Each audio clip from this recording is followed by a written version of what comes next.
E aí galera, tudo bem com vocês? Meu nome é Rodrigo e eu vou passar para vocês os assuntos do terceiro ano de Biologia. Nós vamos dar uma observada bem abrangente nos assuntos de evolução e genética. O primeiro assunto que nós falaremos é sobre evolução. O que significa a palavra evolução na biologia? Não sei. Bom, a palavra evolução, em termos gerais, significa aprimoramento, melhora, avanço. Mas para a biologia, isso é um pouco mais complicado. Meu Deus. O aprimoramento, a melhora e o avanço vão depender de fatores de tempo e principalmente de necessidade. A evolução, ela costuma acontecer quando uma situação extrema de adaptação é necessária para a sobrevivência. Sinceramente, ninguém ainda consegue afirmar com 100% de certeza por que a evolução acontece. Alguns teóricos cientistas dizem que é pela necessidade e entendimento corporal. Outros dizem que está relacionado às modificações diretas no ambiente. E alguns dizem que isso é obra divina, do sobrenatural. Agora, todas são teorias, ninguém consegue comprovar nada, apenas criam hipóteses a partir de observações e tentando comprovar situações.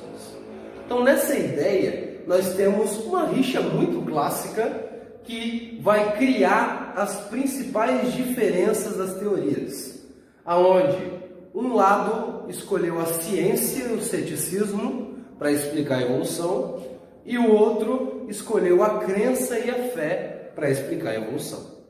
Nós condicionamos essas teorias aplicando criacionismo e o evolucionismo científico. Então, qual seria a diferença? Criacionismo vai usar Deus ou deuses, uma crença religiosa ou a fé em um ser supremo para criar os seres vivos e como eles se modificam com o passar do tempo. A segunda teoria, que é a científica evolucionária, ela vai considerar a observação a partir das mudanças e do tempo. Então, ambas são teorias. A fé é de cada um. Logo, nós observamos o que pode ser teorizado. Nós vamos falar um pouco da parte científica, porque fé é um pouco difícil de explicar.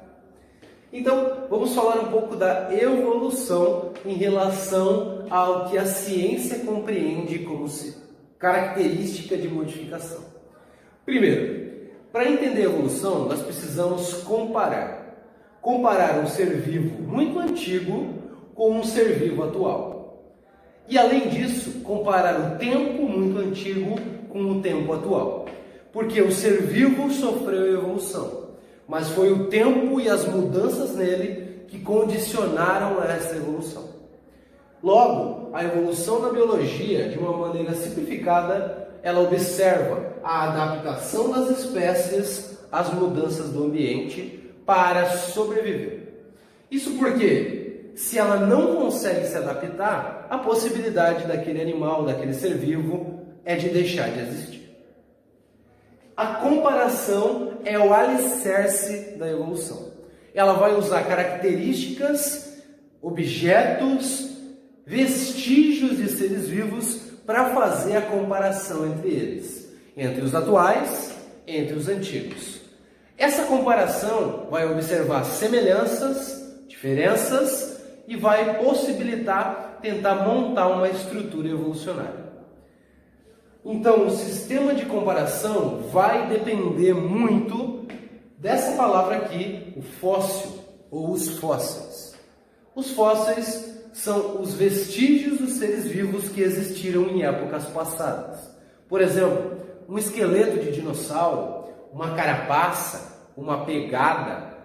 Tudo isso é um vestígio de um ser vivo que existiu há muito tempo atrás e que acabou ficando como informação para nós atualmente.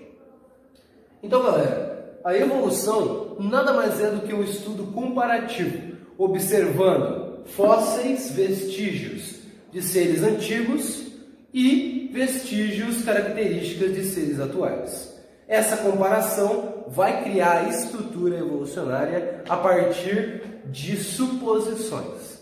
Lembre-se que isso é tudo teoria. Ninguém consegue comprovar 100% as cadeias evolucionárias. Ah, agora eu entendi! Nós vamos falar um pouquinho também sobre alguns teóricos da evolução e algumas das características das suas teorias. Nós falaremos dos históricos mais conhecidos, Jean-Baptiste Lamarck e Charles Darwin. Os dois são um dos primeiros, os pioneiros a buscar a explicação em relação à evolução. E eles vão se basear em informações visuais, em experiências e principalmente em pesquisa. Logo, lembrando, os dois criaram teorias a partir de informações que eles procuraram. Jean Lamarck criou a sua teoria que a gente considera como a teoria das duas leis. Segundo o próprio Lamarck, tudo acontece no processo evolucionário baseado na lei da utilização ou lei do uso e desuso e a transmissão do caractere adquirido. Então a teoria de Lamarck funciona mais ou menos assim, e ele usou na sua tese principalmente as aves aquáticas.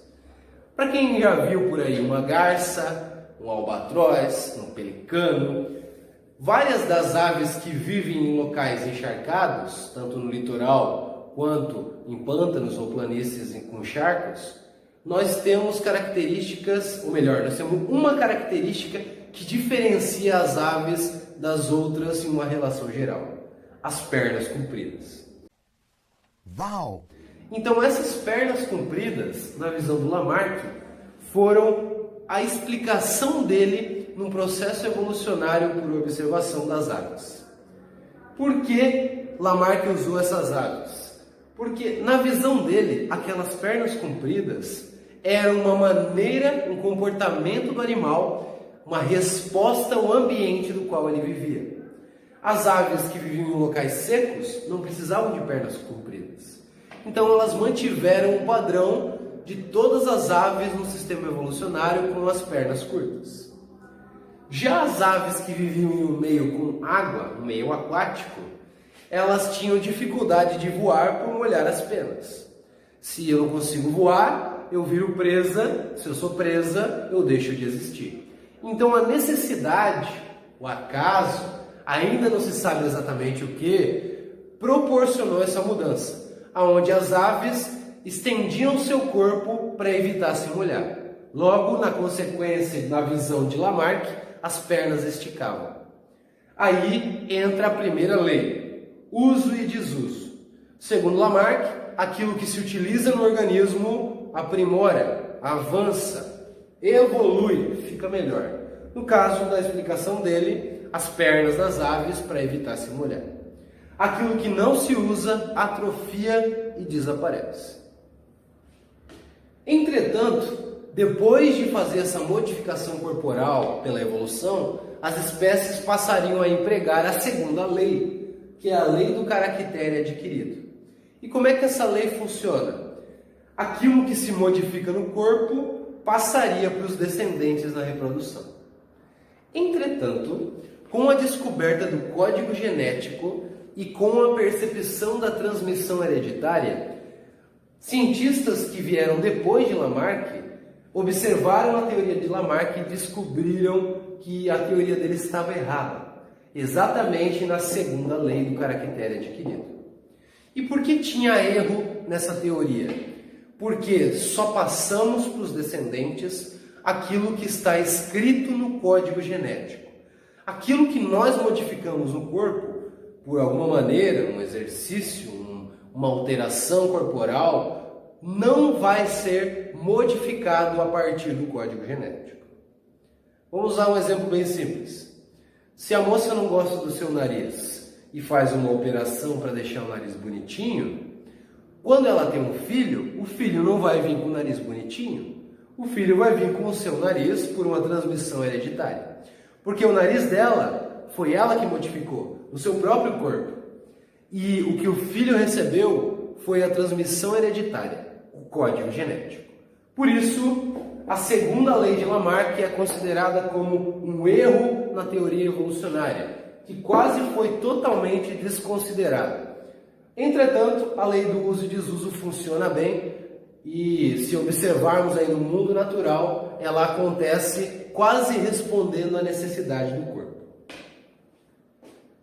O segundo teórico que falaremos é o Charles Darwin, que veio um pouquinho depois. E o Darwin, ele foi o mais famoso teórico que tentou explicar a concepção da evolução. A teoria de Darwin, ela é bem controversa quando falamos aí de teorias evolucionárias, entendimento, crença, fé, mas a teoria de Darwin é a que posteriormente fez mais sentido na maioria das situações. Ela é baseada em dois princípios, e a teoria de Darwin é chamada de seleção natural, porque é a natureza e suas intempéries que vão escolher aquele mais capaz. E quem é o mais capaz? Aquele que consegue se adaptar às intempéries da natureza. Então, gente, a seleção natural de Darwin é baseada em dois princípios. O primeiro deles é a adaptação às mudanças e situações. O Darwin utilizou a adaptação explicando sua tese com o animal girafa. E como é que funciona a seleção natural quando se fala de girafa? Você já viu uma girafa? Não! Possivelmente deve ter lembrado que a girafa, sua característica mais importante, mais singular, é aquele pescoço bem comprido. O miserável é um gênio! Agora, na visão de Darwin, nem todas as girafas nasceram com os pescoços compridos. E por que esse pescoço era comprido afinal? Competição. Em um período antigo, pode ser da pré-história, pode ser não tão distante, o Darwin pressupôs que algumas girafas, num processo de modificação lá dos seres ancestrais, elas se modificaram para ficar com um aspecto, com uma característica de um herbívoro. Essa modificação, ela buscava alimento nas condições de plantas. O problema é que a girafa vive na África. E na África tem muita competição. Então, ela foi buscar o lugar que tem menos competição na hora de se alimentar. A copa das árvores. Na visão de Darwin, algumas girafas que evoluíram de seus ancestrais, elas modificaram o seu corpo por adaptação, mas o seu pescoço ficou mais curto. Algumas, o seu pescoço ficou mais comprido. A girafa que tem o pescoço comprido consegue alcançar a copa da árvore, consegue se alimentar e é forte o suficiente para sobreviver e reproduzir. A girafa que tem o pescoço mais curto não consegue, passa fome, não reproduz e morre. Então, a própria natureza e essa necessidade do ambiente, do clima, da competição, fez com que a girafa com o pescoço mais curto morresse. E somente reproduzisse a girafa que a natureza predestinou como aquela que alcançava a copa das árvores.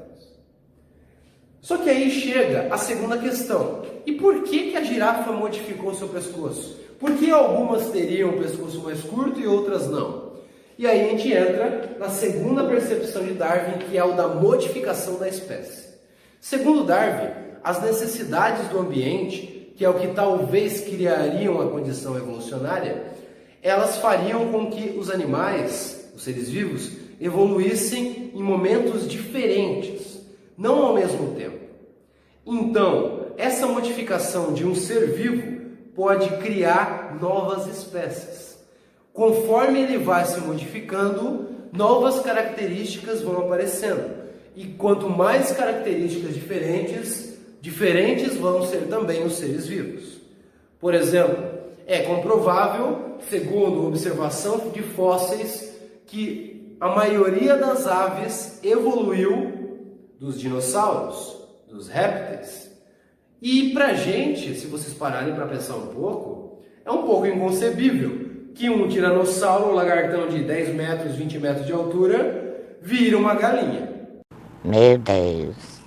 Então, a ideia de Darwin é a seguinte: A adaptação dos seres vivos a uma necessidade do ambiente vai forçar o processo evolucionário. Aquele que não conseguiu se adaptar entra em extinção. Aquele que se adaptou pode ter tantas modificações no seu corpo que pode criar uma nova espécie. Essa é a ideia de explicação que o Darwin criou quando falamos de evolução. Então, gente, essa é a parte que fala do assunto de evolução no terceiro ano. E basicamente,